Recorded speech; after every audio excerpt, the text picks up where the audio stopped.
I can still hear the laughter from that night.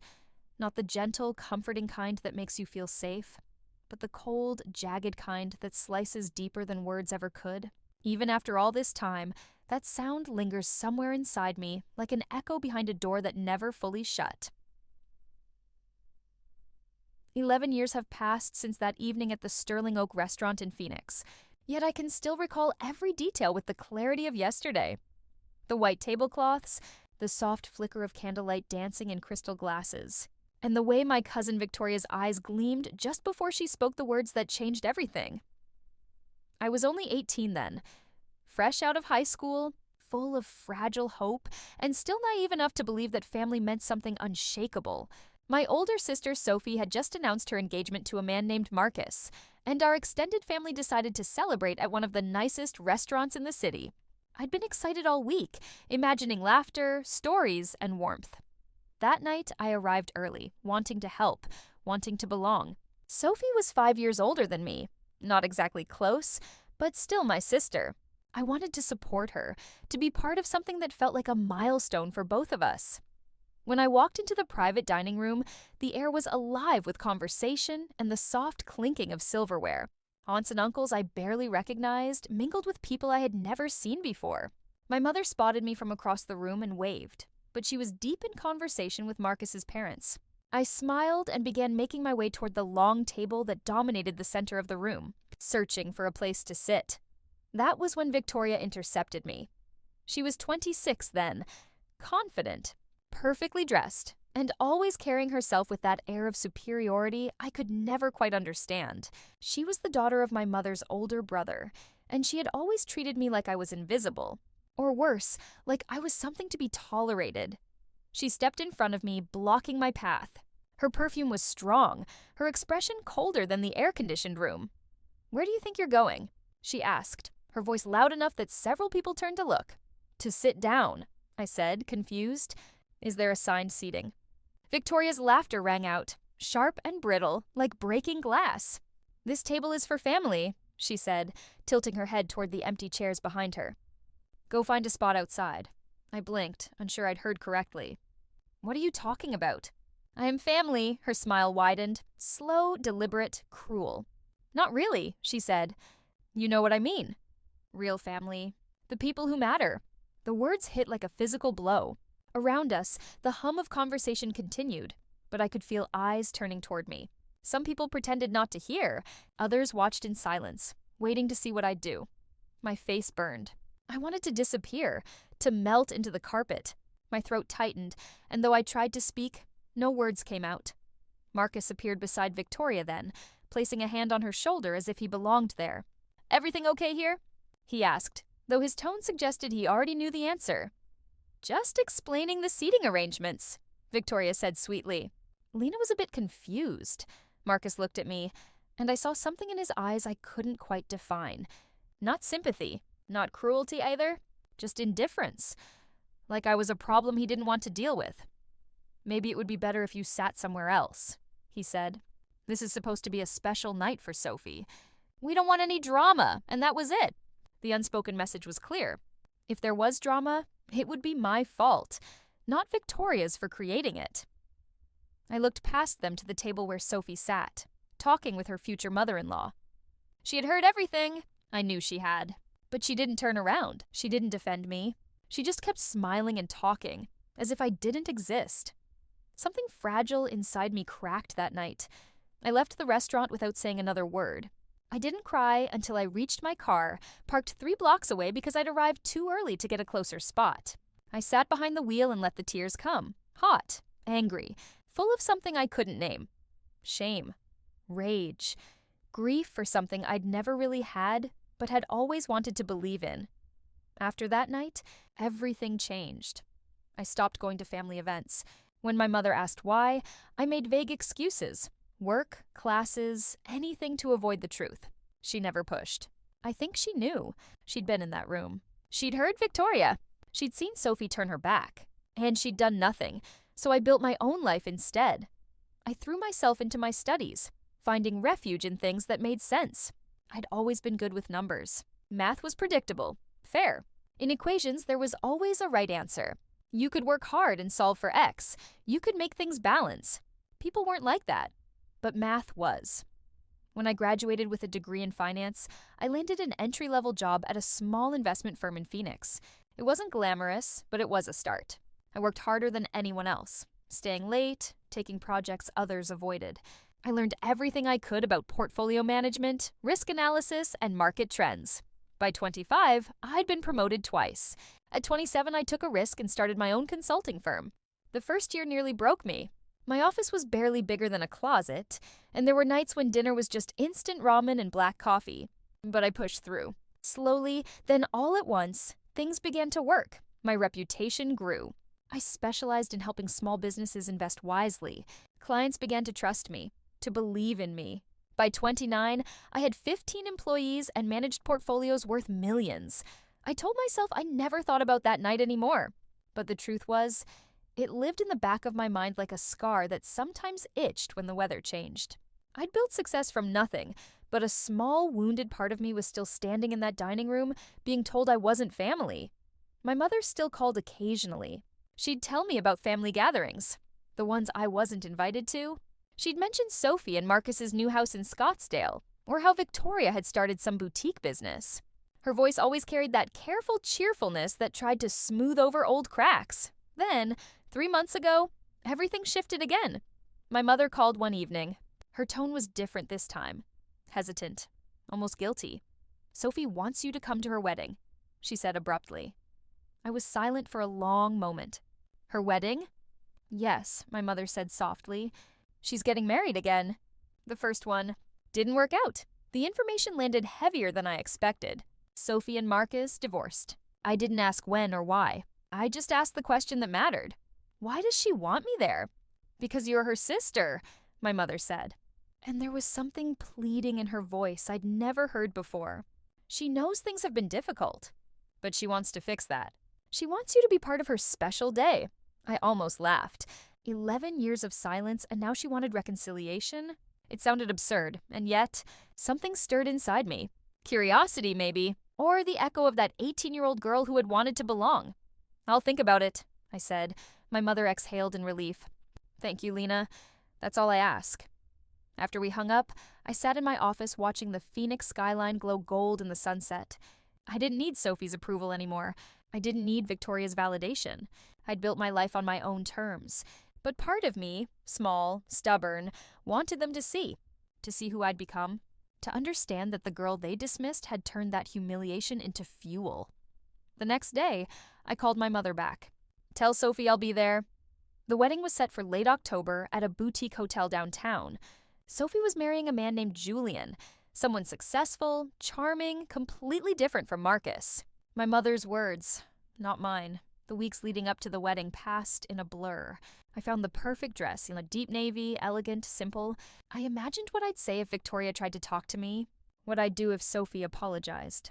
I rehearsed lines like a play I'd been waiting 11 years to perform. The invitation arrived 2 weeks before the wedding. Cream cardstock, gold lettering, Sophie and Julian's names embossed across the top. Inside was a handwritten note. "Lena, I know we haven't spoken in a long time. I hope you can forgive me. I want you to be there. It would mean everything to me. Love, Sophie." I read it 3 times.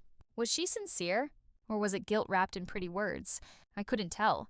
But I folded the note carefully and tucked it into my desk. Whether or not she meant it, I was going. The night before the wedding, I couldn't sleep. I lay awake, staring at the ceiling, memories swirling like ghosts. I thought about that frightened 18-year-old girl, the one who had believed family meant belonging. I thought about how small she had felt when Victoria dismissed her, how invisible she'd felt when Sophie said nothing.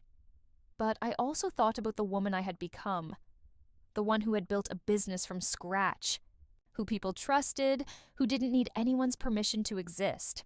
When sleep finally came, I dreamed of that night at Sterling Oak again. Only this time, when Victoria told me to leave, I smiled. I turned and walked away. And in the dream, the entire room followed me out. I woke up before dawn, calm and clear. Today was the day I would walk into my sister's wedding. Not to seek acceptance, but to close the circle. I dressed carefully, hair, makeup, everything precise. The reflection staring back at me in the mirror was composed. strong, the kind of woman who commanded her own space. The wedding was at 3. I arrived at the hotel on time. White flowers filled the lobby. Soft music played from hidden speakers. A sign directed guests to the rooftop terrace. The terrace was stunning. Strings of lights overhead, rows of white chairs, a floral arch framing the Phoenix skyline. Guests chatted quietly as the afternoon sun began to sink. And then, there she was. Victoria. She looked older, her hair shorter, faint lines at the corners of her eyes. She wore pale pink and carried herself the same way as always, confident, self-assured. I watched her for a moment, but there was no anger this time, just distance. She was human now, not the monster my memory had painted. I took a seat near the back, unnoticed. The ceremony began. Soft music, the groom's nervous smile, and then Sophie appearing in white, radiant and calm, when her eyes met mine just for a heartbeat. Something flickered there, surprise, maybe regret. Then it was gone. The vows were spoken, the rings exchanged. Applause, laughter, a kiss. The reception followed in a ballroom below. Candles, flowers, the soft hum of a string quartet. I found my name on the seating chart near the back. Of course, I smiled to myself, still at the edge of the room, still apart. But this time, it didn't sting. I sat with strangers, polite and curious. They asked how I knew the bride. "I'm her sister," I said simply. That was enough. Across the room, I saw Victoria laughing at something. Her voice still sharp, her smile still polished.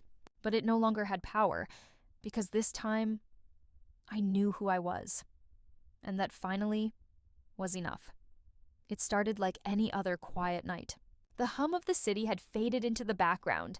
Streetlights flickered, shops locked their shutters, and the wind whispered softly through empty alleys. Somewhere high above, a lonely CCTV camera blinked to life, its red recording light steady and unblinking. Most nights it captured nothing more than drifting leaves or the occasional passing car. But tonight would be different. Tonight, the cameras would see things no one was meant to see. The first footage came from a gas station on the edge of town. The timestamp read 2:37 a.m. The air shimmered slightly, like heat on asphalt, though the night was cold. A stray cat appeared at the edge of the frame, thin, cautious, moving with a practiced grace. Its eyes reflected the infrared beam, glowing 2 small orbs of white. It crept near the vending machine, sniffing the metal, and then, oddly, it rose up, front paws against the glass, peering in as if choosing a snack. For a moment, the cat stood perfectly still, head tilted, tail twitching. Then, without warning, it looked straight into the camera, holding that stare motionless for 10 whole seconds. The feed crackled. Static rippled across the screen. When it cleared, the cat was gone. Another clip surfaced, this time from a grocery store loading dock. The camera was angled high in the corner, fisheye lens distorting everything slightly. The timestamp jumped between frames, 2:39, then 2:41, like something was skipping time.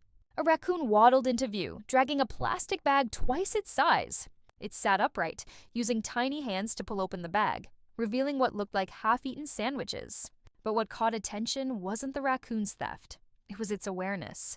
Every few seconds, it would glance up at the lens, tilting its head, squinting as though it could feel the camera's gaze. Then, it did something strange. It raised its paw slowly and waved. Not a random motion, not scratching, an unmistakable, deliberate wave. The raccoon stared for another second, then scurried off into the shadows. At first, the security team thought it was a glitch. Maybe someone tampered with the footage, added effects, or looped scenes. But then the reports kept coming.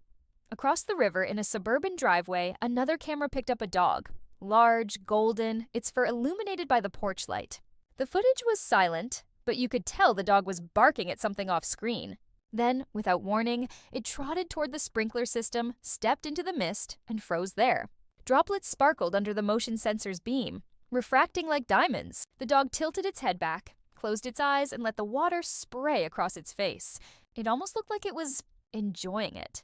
Peaceful, dreamlike. The kind of scene you'd never believe if someone simply told you. By morning, the clips had gone viral.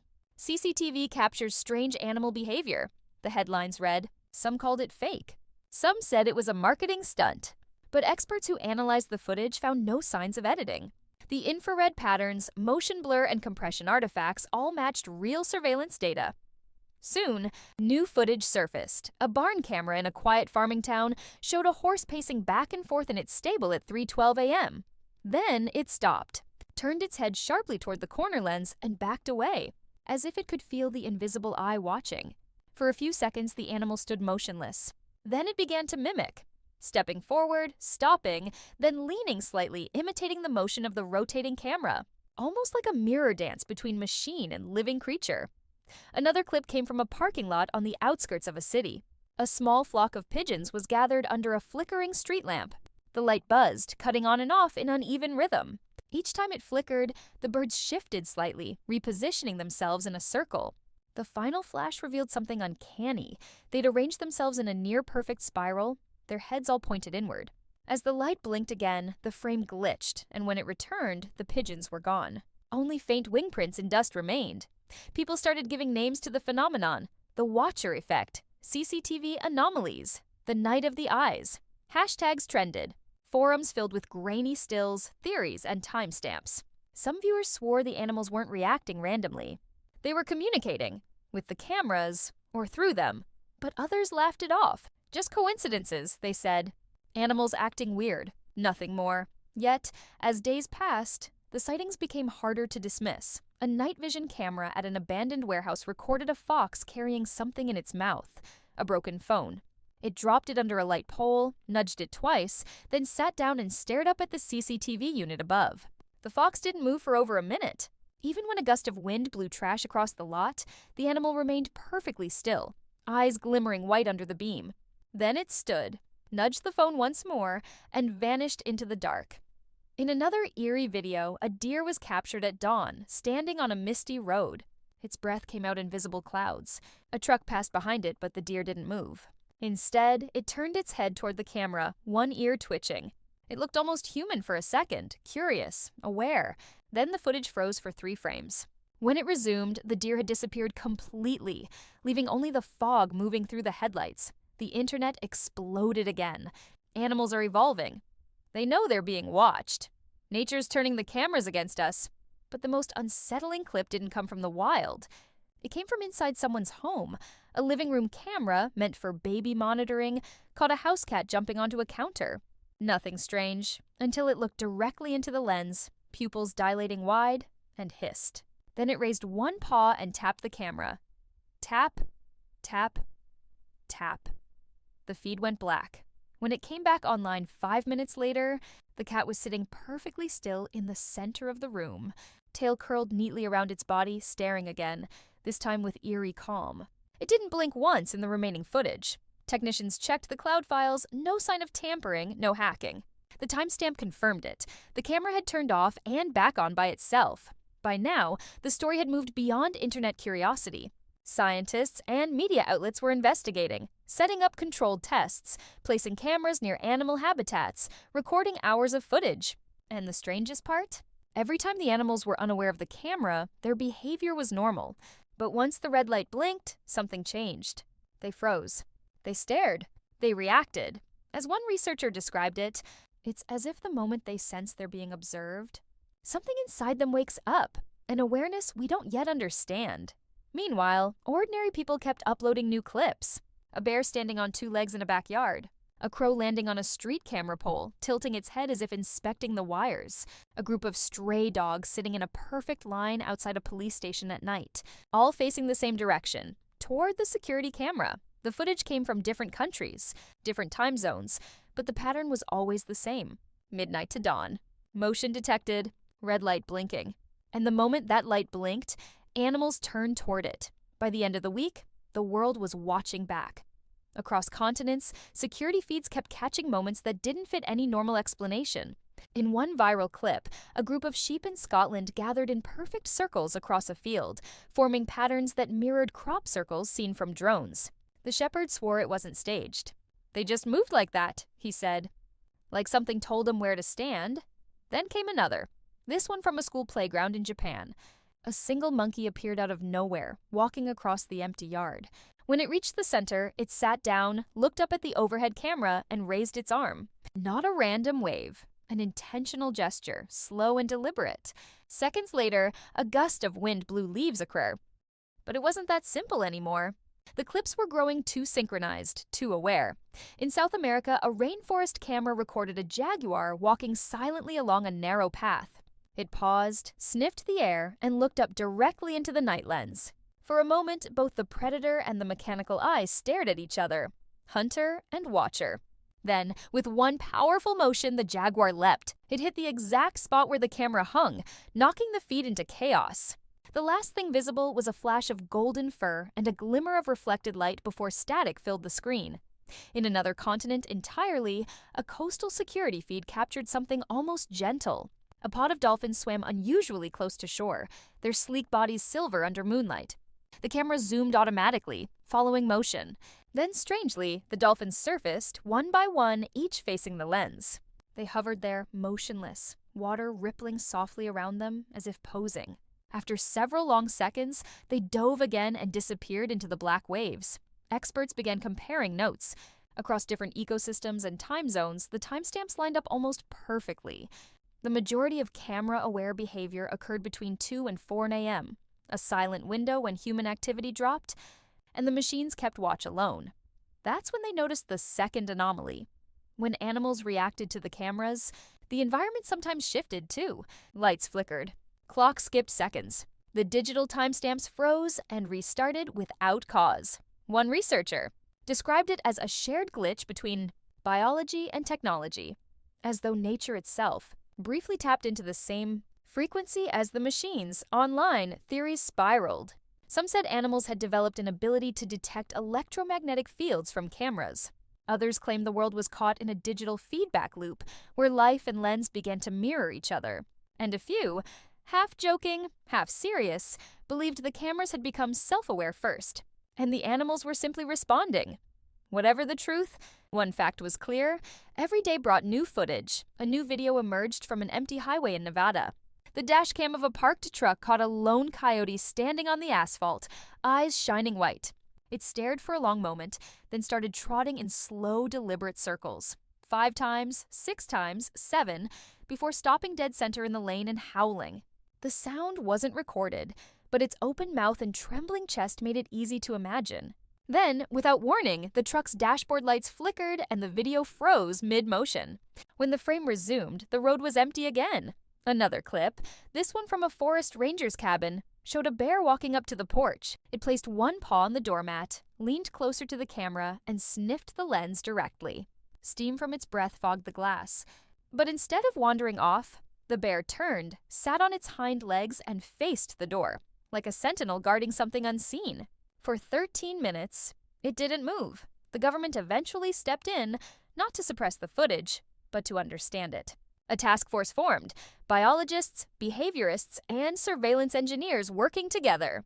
They set up experimental zones with hundreds of cameras, tracking birds, deer, wolves, and foxes under different light conditions. For days, nothing strange happened.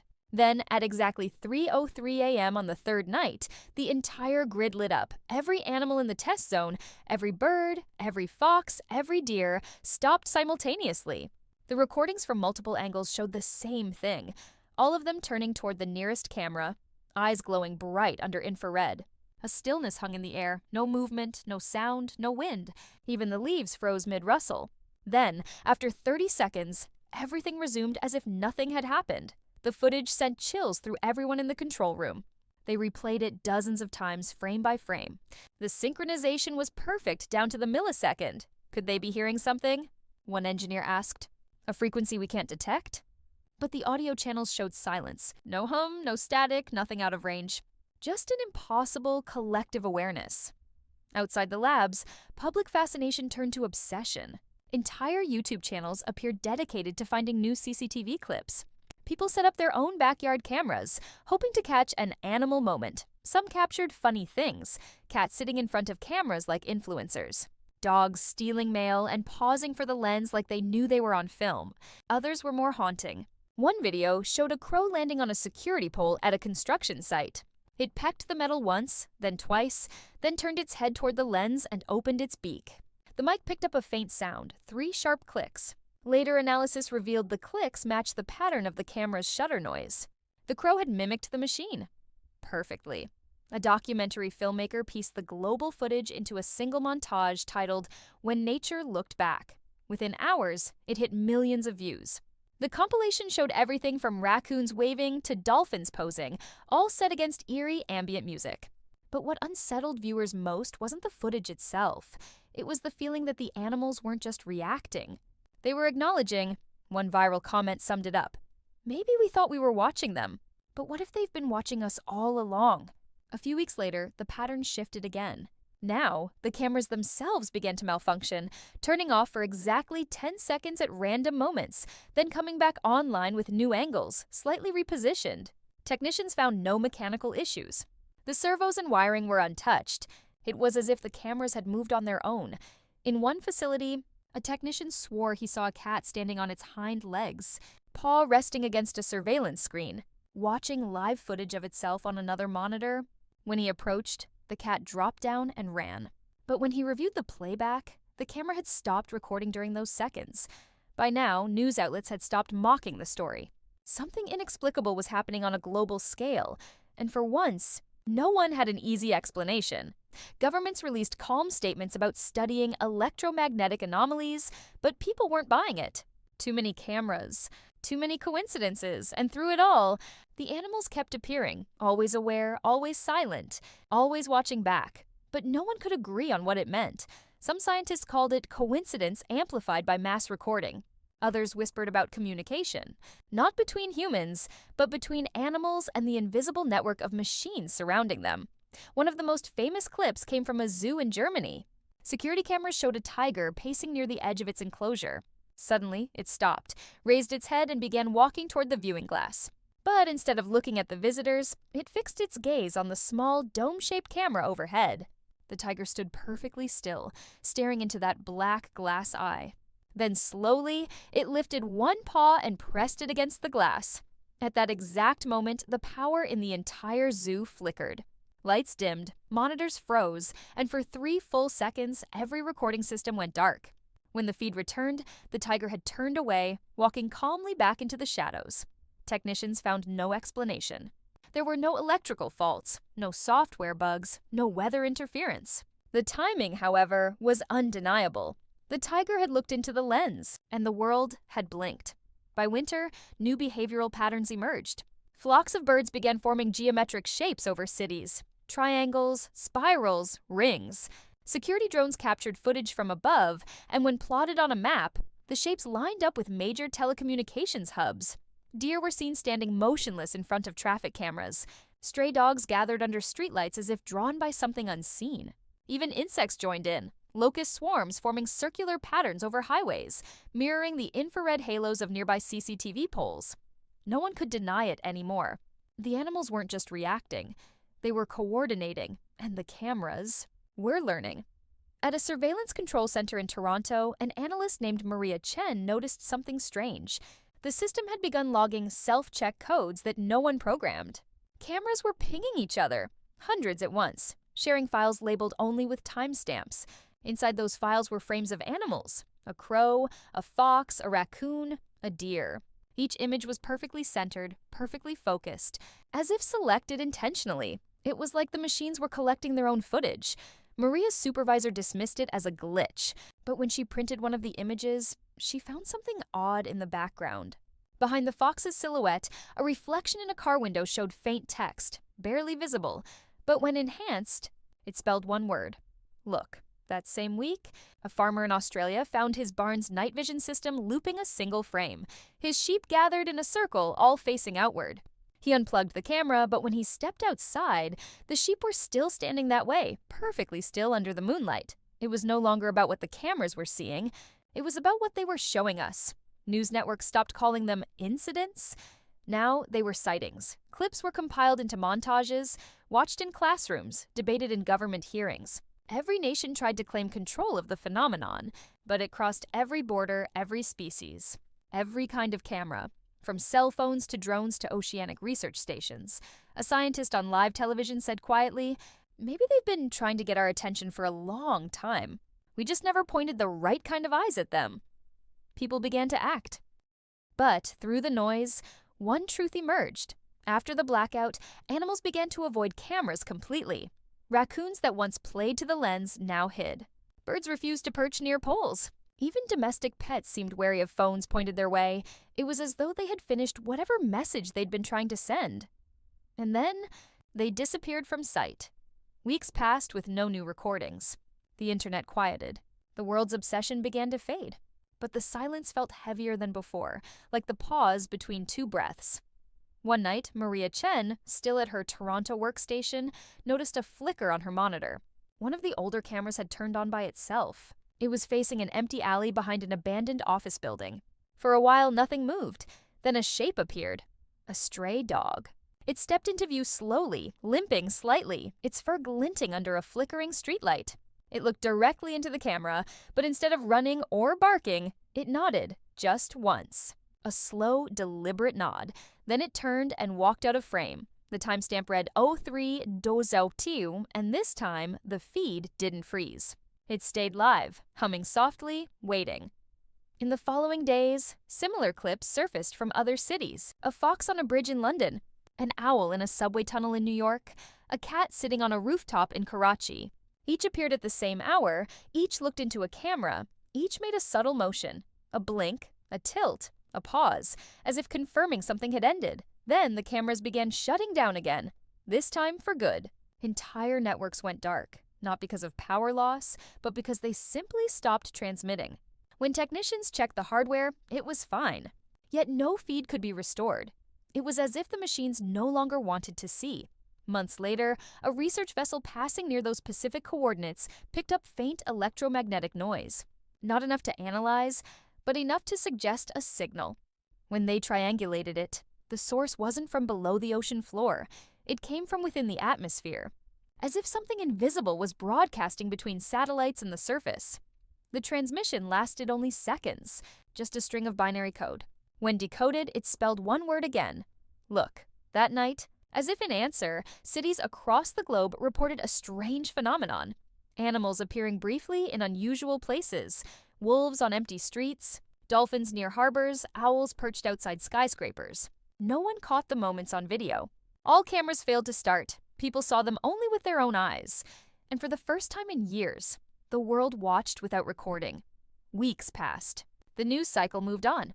But somewhere, in a quiet suburban backyard, a single motion-activated camera still worked. One early morning, it recorded a single frame. A small bird landing on a fence, tilting its head toward the lens, and staying perfectly still. The timestamp glowed softly. 03:30, sharp. Then, as the sun began to rise, the camera turned itself off. No one saw it live. No one ever reviewed the footage. But when the system automatically uploaded its final file, the last frame carried a hidden reflection in the bird's eye. Tiny. Pixelated but unmistakable, it showed a human face, smiling,